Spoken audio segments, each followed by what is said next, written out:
में साम्राज्यवाद और शोषण के बारे में हम बात करेंगे। उपनिवेश स्थापना के कार्य में पुर्तगाल और स्पेन के लोग आगे रहे थे। उन्होंने न केवल अफ्रीका के क्षेत्रों में विजय प्राप्त की, बल्कि पूर्व के मसालों आदि के लिए अत्यंत लाभप्रद व्यापार से आकृष्ट होकर भारतवर्ष और पूर्वी देशों की विजय यात्रा पर भी वे निकले। उन्होंने भारतवर्ष, श्रीलंका, मलक्का, सुमात्रा, जावा और न्यू गिनी तक अपने व्यापार केंद्र स्थापित किए। चीन में भी उन्होंने मकाओ के बंदरगाह पर अधिकार कर लिया था। उनके व्यापारिक हितों में राजनीतिक हित भी छिपे हुए थे। धीरे धीरे यूरोपीय अधिकारियों ने व्यापारिक केंद्र स्थापित किए और अंततः राजनीतिक अधिकार प्राप्त कर इन देशों से कर वसूलने का कार्य किया।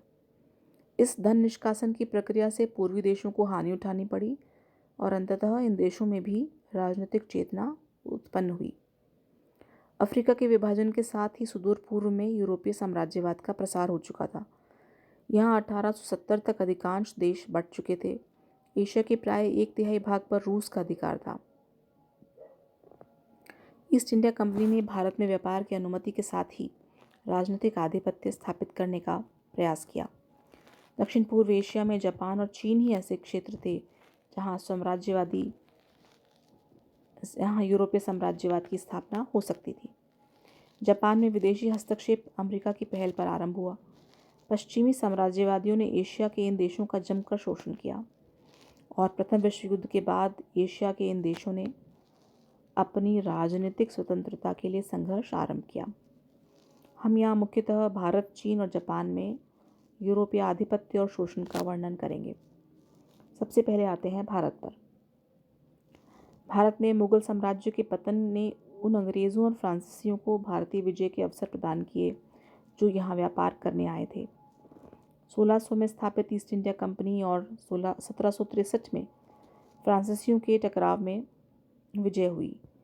बंगाल से आरंभ होकर लगभग पूरा ही देश ईस्ट इंडिया कंपनी के अधिकार में आ गया और 1857 में इंग्लैंड की सरकार ने भारत का शासन स्वयं संभाल लिया।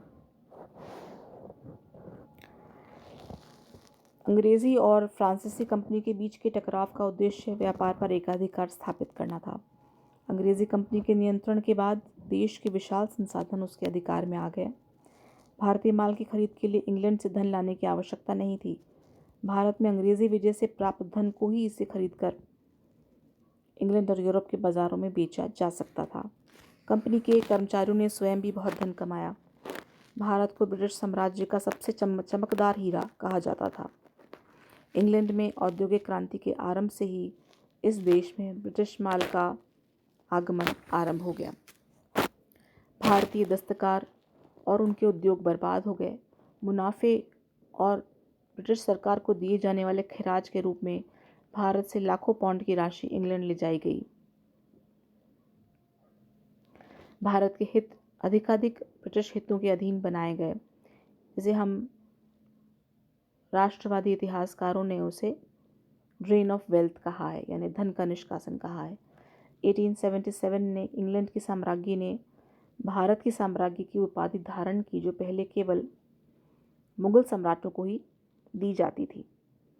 अंग्रेज़ों की विजय के कारण ही भारत के सामाजिक और आर्थिक जीवन में अनेक परिवर्तन आए।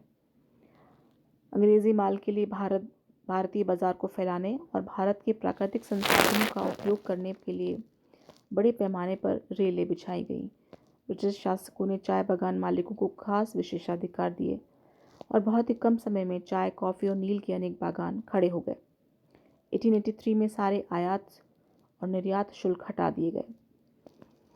भारत के मानवीय और भौतिक दोनों प्रकार के संसाधनों का उपयोग चीन, मध्य एशिया और अफ्रीका में ब्रिटिश साम्राज्यवाद के हितों को पूरा करने के लिए किया गया। अंग्रेज़ों ने भारतीय जनता के विरोध को समाप्त करने के लिए जनमत की अभिव्यक्ति को नष्ट करने के लिए कानून बनाए। उन्हें भारतीय सबसे सार्वजनिक पदों पर भारतीयों को बाहर रखा और दूसरी संस्थाओं और अन्य क्षेत्रों में उनके साथ लगातार भेदभाव किया। अब आते हैं चीन पर। चीन में साम्राज्यवादी प्रभुत्व का आरंभ अफीम युद्धों से हुआ। इन युद्धों से पहले केवल 2 बंदरगाह ही विदेशियों के लिए खुले हुए थे। विदेशी व्यापारी चीन से चाय, रेशम और दूसरी वस्तुएं खरीदते थे। ब्रिटिश व्यापारियों ने बड़े पैमाने पर चीन में अफीम की तस्करी आरंभ कर दी और यह गैर कानूनी व्यापार उनके लिए बड़ा ही लाभदायक सिद्ध हुआ। लेकिन इससे चीनियों की बहुत बड़ी शारीरिक और नैतिक हानि हुई। 1839 में चीनी सरकार ने जब कुछ अफीम की पेटियों को पकड़कर उन्हें नष्ट कर दिया तो ब्रिटेन ने युद्ध की घोषणा कर दी और आसानी से चीनियों को हरा दिया। इसे हम अफीम युद्ध यानी ओपियम वॉर्स के नाम से जानते हैं। चीनियों को मजबूर किया गया कि वे अंग्रेज़ों को भारी हर्जाना दें और अपने 5 बंदरगाहों पर स्थित नगर ब्रिटिश व्यापारियों के लिए खोल दें और इंग्लैंड की अदालतों में भी इन नगरों में होने वाले अपराधों के लिए मुकदमा चलाया जाएगा, ऐसी चीन ने व्यवस्था मान ली और हांगकांग का द्वीप ब्रिटेन को दे दिया गया। फ्रांस ने भी जल्दी ऐसी असमान संधियां चीन पर लाद दी। एक फ्रांसीसी मिशनरी की हत्या का बहाना लेकर इंग्लैंड और फ्रांस ने चीन से एक और युद्ध हुआ और उसे विजेताओं को और भी विशेषाधिकार देने पड़े। चीन में साम्राज्यवाद के प्रसार का दूसरा महत्वपूर्ण चरण जापान के साथ चीन के युद्ध के बाद आरंभ हुआ। यह युद्ध तब हुआ जब जापान ने अपना प्रभाव कोरिया पर बढ़ाना चाहा और कोरिया उस समय चीन के आधिपत्य ओवरलॉर्डशिप में था। चीन ने इसका विरोध किया और इस युद्ध में अंततः जापान विजयी रहा। चीन ने कोरिया को स्वाधीनता दे दी और फार्मोसा और दूसरे द्वीप जापान को सौंप दिए। उसे जापान को भारी हर्जाने भी देने पड़े जो लगभग 15 करोड़ डॉलर के बराबर थे। इस रकम की अदायगी के लिए फ्रांस, रूस और ब्रिटेन सहित जर्मनी ने चीन को कर्ज दिया। इसका परिणाम यह हुआ कि पश्चिमी देशों ने चीन को अनेक प्रभाव क्षेत्रों में बांट लिया। इसका अर्थ यह भी था कि चीन के अलग अलग क्षेत्र इन देशों के अकेले शोषण के लिए सुरक्षित थे। इस बंटवारे में जापान को क्या उचाओ की खाड़ी मिली और वांगोगाटी का एकाधिकार मिल गया। रूस ने लियोतुंग प्रायद्वीप ले लिया और मंचूरिया में रेल बिछाने का अधिकार भी ले लिया। इस प्रकार ब्रिटेन और फ्रांस और रूस और जापान ने चीन को अलग अलग तरीके से बांटकर उसका शोषण आरंभ किया। अब अमेरिका को यह डर था कि चीन पूरी तरह से बट जाएगा और उसका चीन के साथ व्यापार समाप्त हो जाएगा, इसलिए उसने खुले दरवाजे ओपन डोर पॉलिसी की प्रसिद्ध नीति का सुझाव दिया, जिसके अनुसार सभी देशों को चीन में कहीं भी व्यापार करने के समान अधिकार प्राप्त होने की बात की गई। ब्रिटेन ने अमेरिका का इसलिए समर्थन किया जिससे कि जापान और रूस द्वारा चीन पर कब्जे को हतोत्साहित किए जाए। चीन में विशेषाधिकारों की यह छीना-झपटी तब रुकी जब विदेशी शक्तियों के खिलाफ 1899 में एक विद्रोह खड़ा हुआ जिसे हम बॉक्सर विद्रोह कहते हैं। लेकिन इसमें जीत विदेशी शक्तियों की हुई और उन्होंने चीन को सजा देने के लिए उस पर कई प्रकार के जुर्माने लगाए। चीनी क्षत्रपों के सहयोग से चीन में साम्राज्य बना रहा। इन सैनिक कमांडरों ने विदेशी शक्तियों को विशेषाधिकार लेकर जो कर्ज लिए उन्हीं से उन्हें शक्ति मिली। हालांकि चीन किसी साम्राज्यवादी देश का उपनिवेश नहीं रहा और उस पर कब्जा किसी का नहीं रहा, फिर भी इन घटनाओं का प्रभाव जो है वो औपनिवेशिक क्षेत्रों के समान ही बना रहा। कुछ ही दशकों में चीन वास्तव में एक अंतर्राष्ट्रीय उपनिवेश बन गया, इंटरनेशनल कॉलोनी बन गया था। अब बात करेंगे जापान की। जापान ने अपना साम्राज्यवादी प्रसार 19वीं सदी के अंतिम दशक में आरंभ किया। पश्चिमी देशों ने अपने पांव जमाने की कोशिश की जापान में। 1853 में कमोडोर पेरी के नेतृत्व में अमेरिकी जहाज़ों ने बल प्रयोग करके जापान को अमेरिकी जहाज़रानी और व्यापार की छूट देने के लिए बाध्य किया। इसके बाद जापान के साथ ऐसे ही समझौते ब्रिटेन, हॉलैंड और फ्रांस के साथ साथ रूस ने भी किए और फिर भी दूसरी एशियाई देशों के अनुभव से जापान बचा रहा।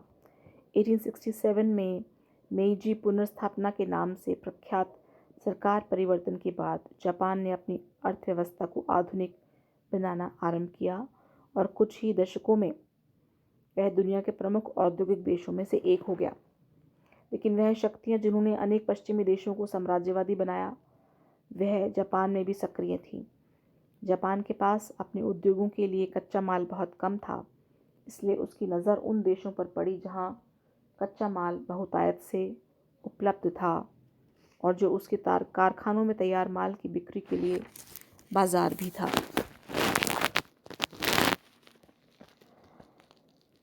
जापान के साम्राज्यवादी मंसूबों के लिए चीन में पर्याप्त अवसर थे। 1894 में कोरिया के प्रश्न पर जापान और चीन में युद्ध हुआ था। इसके बाद से चीन में जापान का प्रभुत्व बढ़ गया। 1902 की आंग्ल जापानी संधि में उसने बड़ी यूरोपीय शक्तियों के बराबर के दर्जे की शक्ति मान लिया गया था। 1904 और 5 में उसने रूस को हराया और इसकी वजह से उसे कई क्षेत्र मिले। 1910 में कोरिया जापान का उपनिवेश बन गया। 1914 में जब प्रथम विश्व युद्ध आरंभ हुआ तो जापान पिछले 50 वर्षों के कारनामों पर अपनी गर्व करने की स्थिति में था। साम्राज्यवादी देश के रूप में जापान के कारनामे पश्चिमी साम्राज्यवादियों के मुकाबले में बदतर ही थे।